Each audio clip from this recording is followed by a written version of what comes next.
At the end of Mark chapter 14, Jesus stood on trial before the Jewish leaders.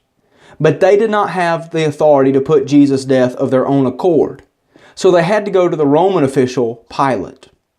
When Jesus stood before Pilate, Pilate questioned him, "Are you the king of the Jews?" We know that the Jewish leaders had accused Pilate of insurrection and of telling the people not to pay taxes, things that were patently false.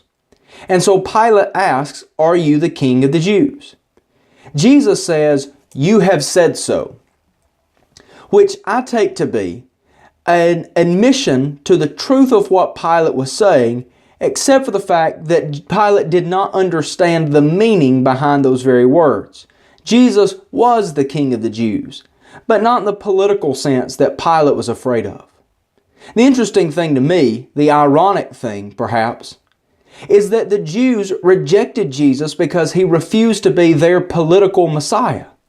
And yet here they accuse him of just that, being a political Messiah that would be a threat to Rome. They made all kinds of accusations against Jesus, but Jesus would not answer, and that amazed Pilate. Pilate had the habit of releasing for them each year one prisoner in order to satisfy the crowds. Pilate saw this as an opportunity to find a way to release Jesus. So he put before them Jesus and a man named Barabbas, who was guilty of murder in the middle of an insurrection. Now, if the Jewish leaders were really concerned about insurrection, then Barabbas is the guy that needs to stand trial, not Jesus. But they convinced the crowd to ask for Barabbas to be released. And so they did. And Pilate said, "Then what do you want me to do with the man that you call the King of the Jews? What do I do with Jesus?" And they shouted out, "Crucify him! Crucify him!" Now, we will talk more about crucifixion, but what should be noted here is that crucifixion was understood by the Jews to be a sign that somebody was cursed by God. Paul quotes a passage from Deuteronomy chapter 21 and verse 23, which, though it wasn't talking about crucifixion specifically, had been applied to that. And Paul quotes in Galatians chapter 3 and verse 13 and says, "Cursed is everyone who hangs on a tree." And so they were demanding for Jesus a death that indicated he was someone cursed by God.